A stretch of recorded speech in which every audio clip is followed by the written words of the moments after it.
by going to the Holocaust Memorial, and seeing that just touched me.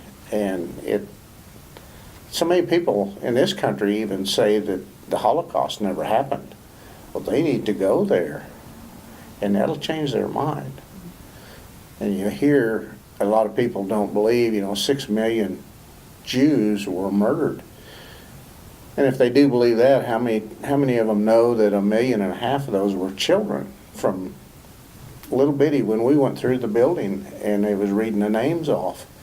One was 2 months old, I heard that one, and then a 17-year-old. So it was a wide range all the way up and down. And the lady that wrote this book that done the presentation talked about seeing infants, babies thrown into the fire alive.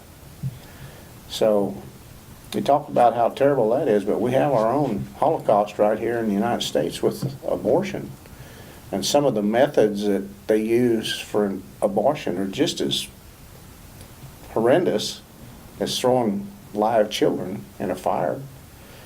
And it's just something that everybody just really needs to be aware of.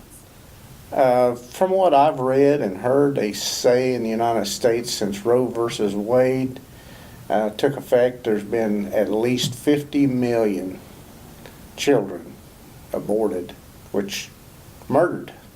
The only difference is the ones in Germany were on the outside of the womb, and the ones here haven't been born yet.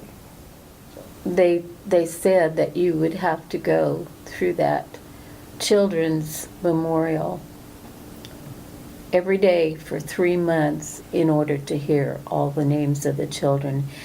And that brings home, like nothing else, how many children we're talking about. And just because they were born Jewish. And I think, how could anybody listen to these stories, and like Rena's story, and how could they listen to that or watch these videos and say that the Holocaust never happened?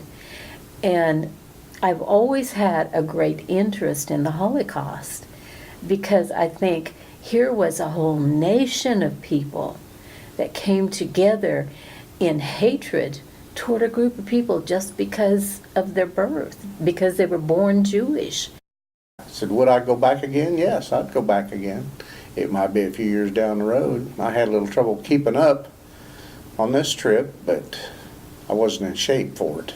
So I just, I kept telling him, I think we're going to regret it if we don't get ourselves into shape, and boy did we regret it.